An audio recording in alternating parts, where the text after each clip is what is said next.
So one of the things that we often find is that it's difficult to help people understand what it's like to pitch.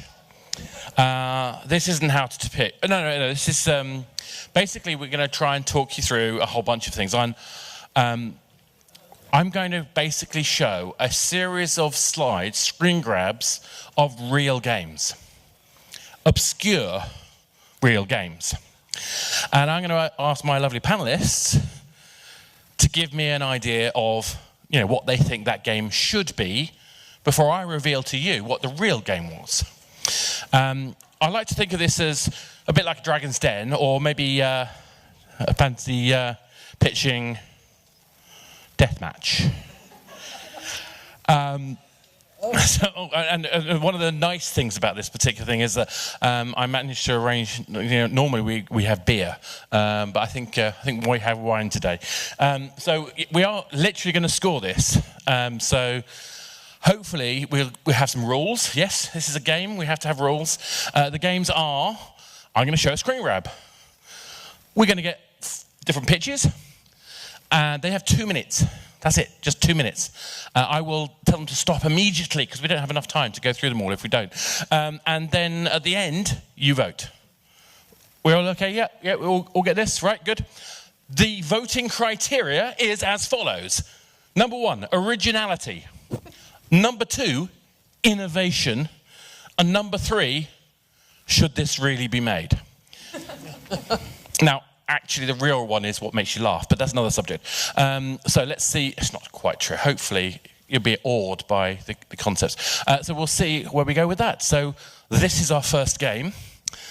Who is our first volunteer to pitch? In fact, let's do a quick introductions first. So let me go back one quickly. Kate, you've already been on stage, but if you could just quickly introduce yourself. Okay, my name is Kate Edwards. I'm a 26-year veteran of the industry. I'm a geographer who does culturalization work, and I also do a lot of advocacy work as well. Serena? Hello, I'm Serena Robar. I'm CEO of AuthorDigital. I have 20 plus years in the industry in community, narrative fiction, and production.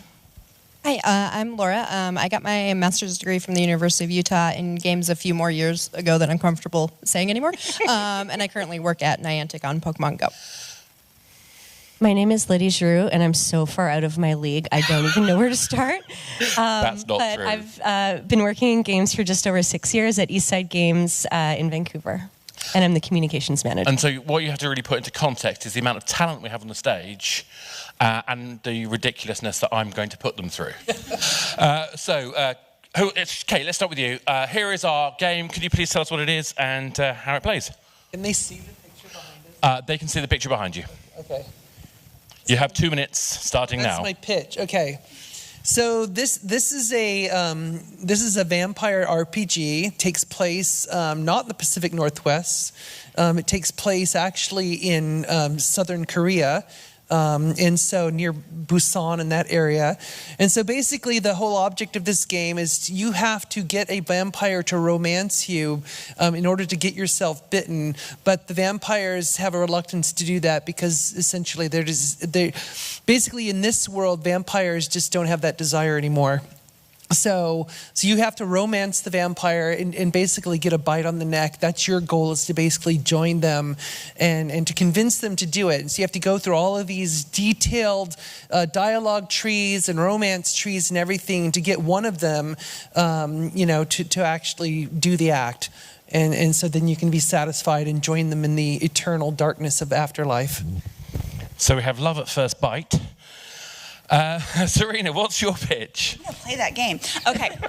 So I'm taking a little different spin on this one. This is a narrative fiction RPG, and its audience is for every teenager ever. And you start out making all the terrible bad decisions in your narrative branches that you do as a young woman.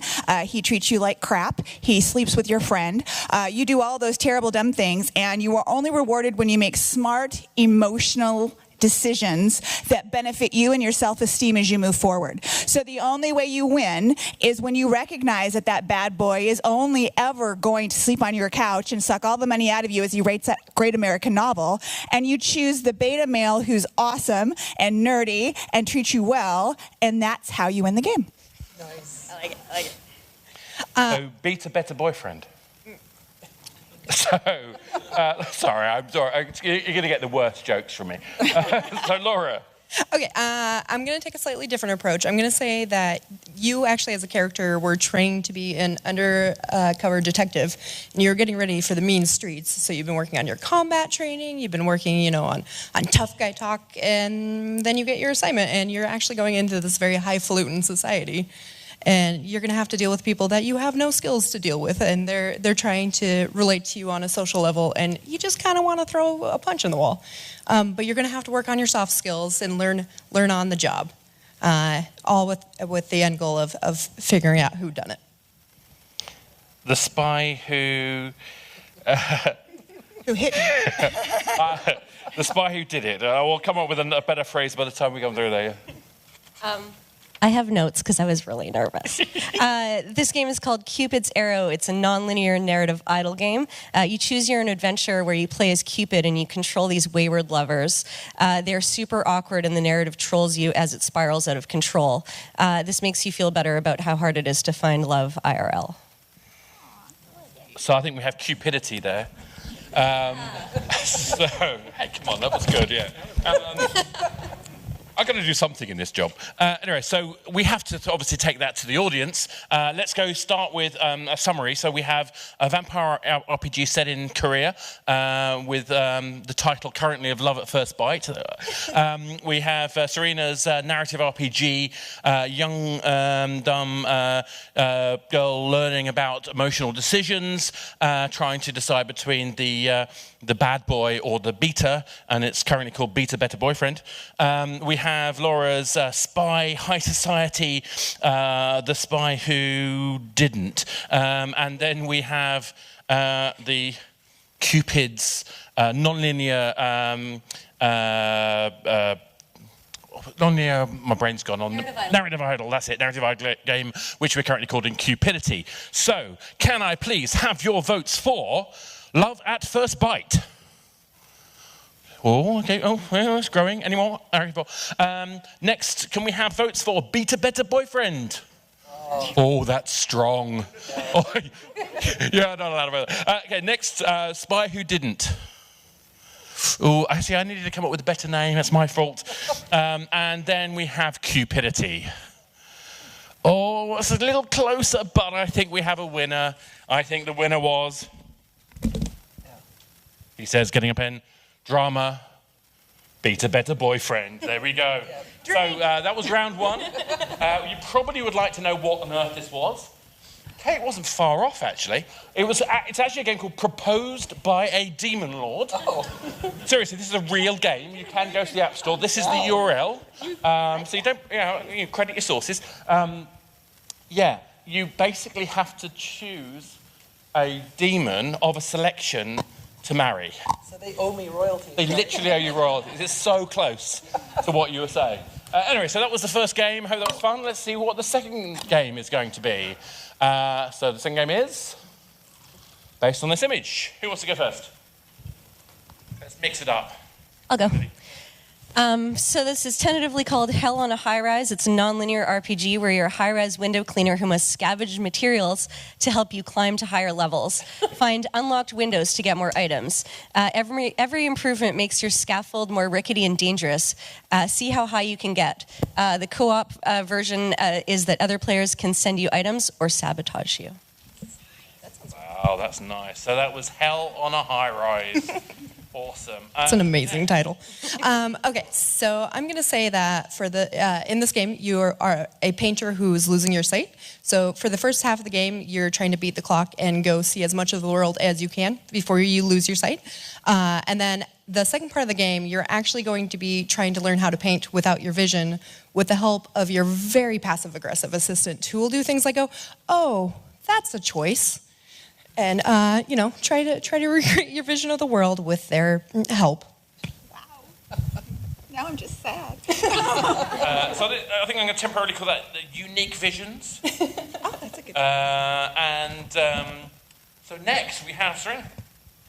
Zombie pigeons. That's right. It's a flight sim that you didn't ask for, but you get it anyway. Zombie pigeon starts out where the avian flu has gone crazily wrong. You're being attacked as a pigeon, but you are attacking as a pigeon and dive bombing. It's important that you infect the human population. Some will try to solve your zombiness. You don't want that.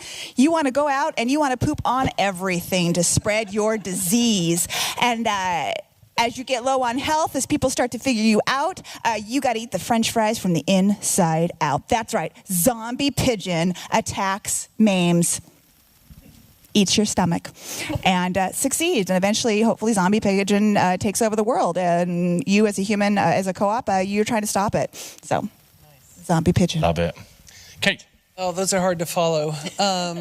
I think for me, this is going to be the anti-Spider-Man. So this is basically where, somebody tries to follow the footsteps of the Spider-Man, of Peter Parker. And basically what they did was take their dad's spool of Kevlar string, and they're trying to mimic swinging around the city, and they're not doing such a great job of it.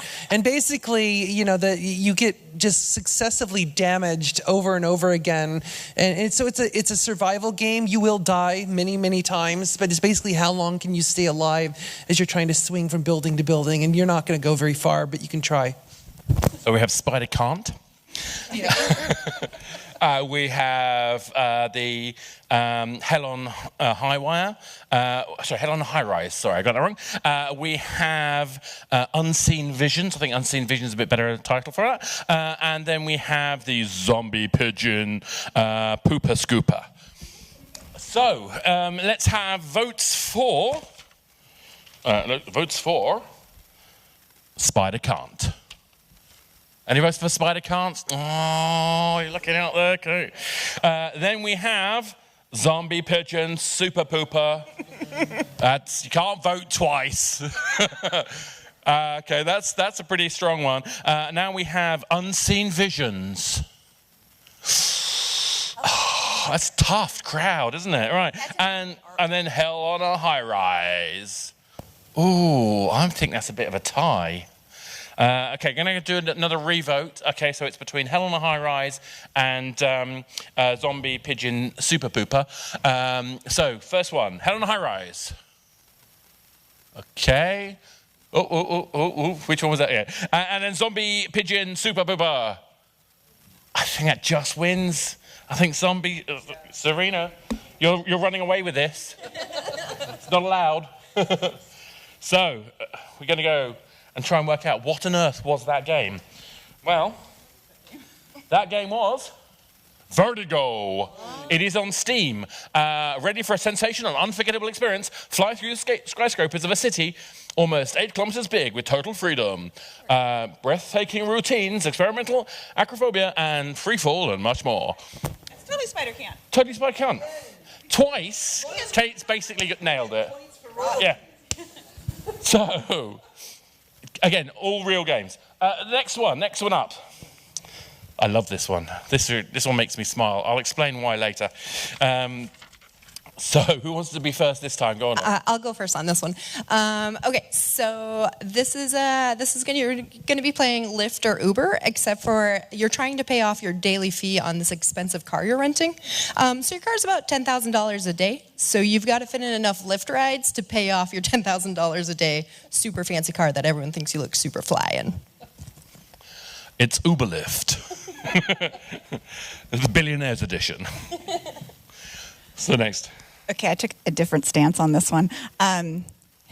This is Peggy Sue Got Married 2019. Literally just a game you give your family that you don't want to talk to on the holidays, with multiple pictures of interracial couples, religious freedom, things like that for people who watch Fox News all the time, to make them more comfortable with the world we live today. And so as they get more comfortable, there's a meter of comfort when the pictures come on. Am I scared? Am I not scared? And then you slowly acclimate them to society. So Peggy Sue Got Married 2019. It is the game that America needs right now. So coming to a console near you. So, Kate, go on, you go for it. So this game is called Goodbye Dubai, and so basically this takes place in Dubai, but it's a section of Dubai like they're prone to do, where it makes it look like an American suburb, and so basically you're pretending to be in an American suburb, and you have to act American, and you have to do American things, and even try and talk in an American accent, and yet you're constantly challenged by your own cultural values and your own cultural barriers to doing that, and you're getting scored on that. And there's people, monitors in the environment, who are watching to see how American you really are. Oh, so it's like a police state. That's a lot of arm you're showing there. Cool. So, Goodbye Dubai, that was. So, Lidi. Okay, I don't have a cool name for this yet. This is a puzzle game with decoration elements like homescapes. You complete puzzles to earn money to upgrade your wardrobe, cars, client list, and apparently blow-up dolls to learn the story of how you became a real estate mogul. Expand to advertising, wining and dining clients, etc. in the next version. Possible IP tie-in with the Netflix show Selling Sunset or something of that nature. Selling Sunset is a good starting name. Let's leave it for that for now. Right, so we have our 4 titles. We're starting off with Uberlift, Billionaire Edition. And then we have Serena's Peggy Sue Got Married 2016 with its own built-in, unique, trademarked comfort meter. We have Kate's Goodbye Dubai, which is the sort of pseudo-American suburb. And then we have Selling Sunset, which is puzzles to basically show off your real estate magnate status. So let's start with Uberlift. Couple of votes, okay. And then Peggy Sue Got Married. You're getting a bit of are you got people in the audience you're paying? They all think we're wine. Oh, that's what it is. Okay. Goodbye Dubai. Oh, that's a bit and Selling Sunset. Oh, that's tough. I'm torn with that. Let's try. Just want to try vote again on Peggy Sue Got Married and Selling Sunset. Oh, I'm afraid. Goodbye Dubai.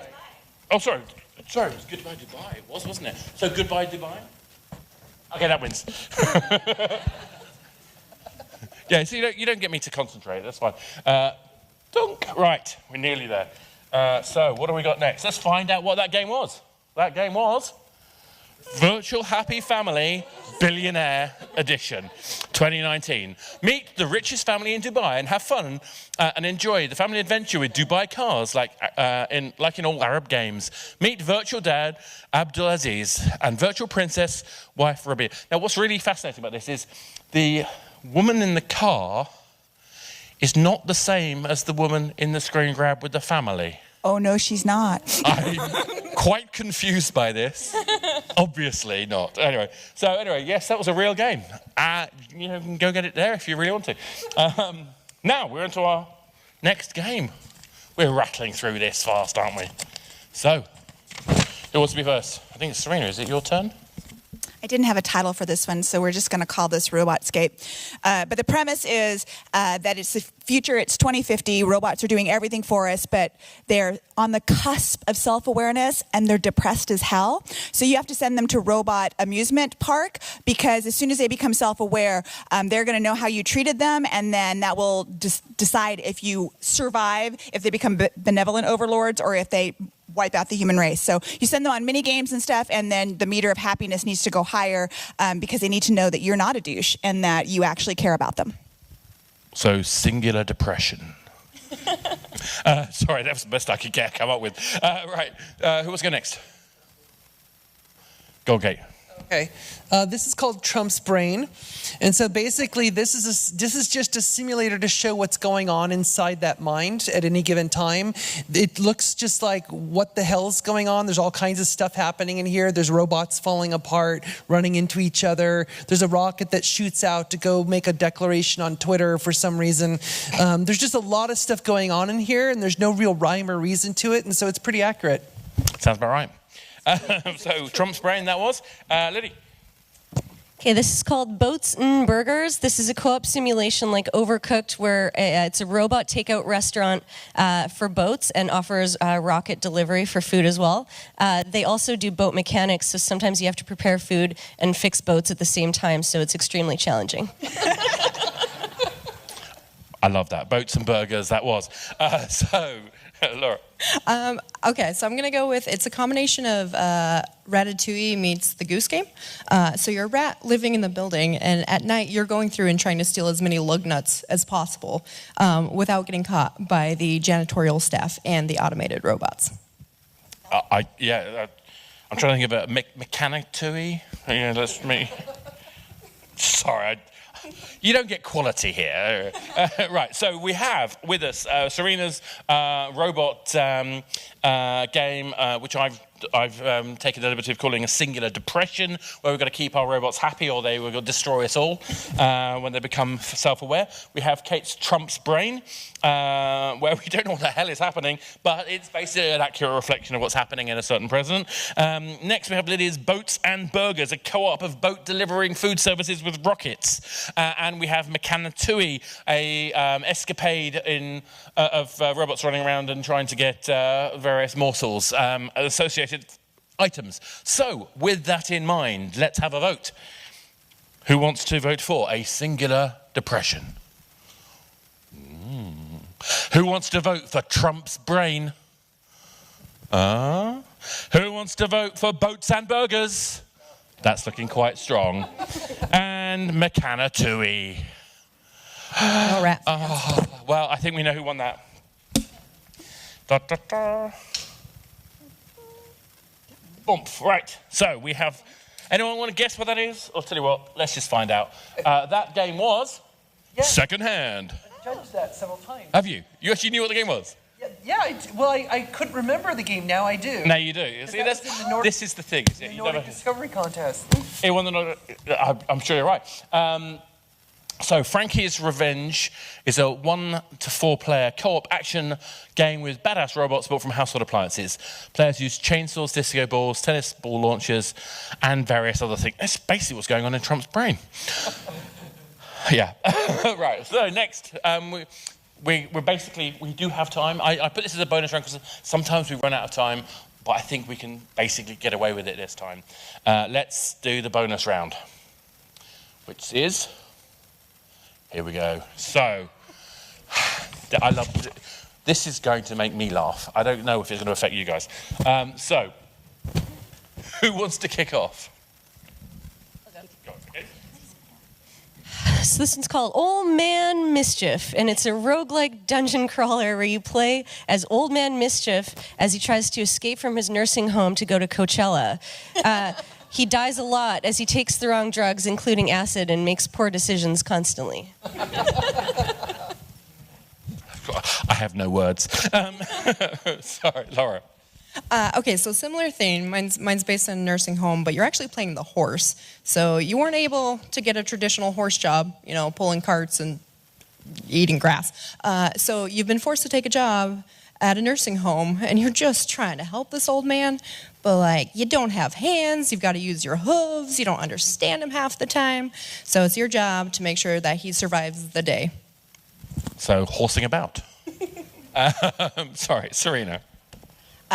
Mine is Where's Uncle Buddy? It is a time management roguelike game in which Uncle Buddy has retired and he's moved on to assisted living and then to nursing home. You don't get to stop. Dementia is taking over, and so he forgets that he's not at Woodstock. And as you continuously go through making decisions, the idea is that you want to keep Uncle Buddy alive as long as possible before his kids spend all of his inheritance, and then he spends the very last dime on the day he dies, and no one ever puts him in a really sad home. So where's Buddy? And Kate? And my game is called Chrono Seed, and basically your job is to conceive yourself. And so it is a time travel adventure in which you are going forward and backward in time, and yes, you are playing a male character, because I wouldn't want to put a female character through this. So basically you are trying to conceive of yourself, and yet as you jump, you basically find that you are at different ages as you go. And so that's part of the problem too. You have to actually be able to conceive at the certain time where you were there. So yeah, there you go. That's a time challenge and a half. Well, I mean, how do you follow that? Okay, so we have Lidi's Old Man Mischief adventures in a social home, but trying to memorize your past at various music festivals, etc., in a dungeon crawl style. We have Laura's horsing about, where you've got a horse who has to take a job in a nursing home, and you have all the challenges of control systems. Let's face it, that's basically any VR game, really. Then we have Serena's Where is Buddy? Kind of another variation of the idea of exploring that nursing home theme, but again, where the character is basically doing all sorts of crazy stuff. And then we have Kate's Chrono Seed. Can you conceive of yourself? So there are our answers. So let's have a vote. For those of you who want to vote for Old Man Mischief, please put your hands up. Oh, that's good. That's good. How about for Horsing About? Okay, yeah. And Where is Buddy? Oh, is that a yes or a no? Maybe not. And then Chrono Seed. Oh, see, I think it went to, was it Horsing About, I think? Yeah, I think Horsing About gets that. So, Laura, you get a vote? No, it was definitely... Oh, it's the first one. Oh, let me just remind me. Was it Old Man Mischief? Hands up? Yeah. It was definitely. I think so. Oh, okay, and Horsing About? Yeah. Okay, so let's have a... Lidi. Yeah. I'm just brain working out where... They're not lined up as they're seating, so my brain doesn't cope. So we have a draw. That has been basically where we are, but let's just find out what that game was. Again, it was a real game. It's St. Hazel's Hospital. Well done. It's a horse. Come on, Yeah, that is a pun and a half. I would love to have come up with that. I've been so proud. Your best buddy has been kidnapped by a mysterious hospital doctor, and you're going to save him. The only problem is, you're a horse. Actually, kind of, Laura, I swear I didn't. That one. I didn't. You nailed that one. Real game. Obviously, feel free to go play it. That's us done on the fantasy pitching. What I hope you get out of this is a lot of fun, but also, it takes a lot to think about what games should be, and they're not always what you think they are. Thank you very much. Thank you.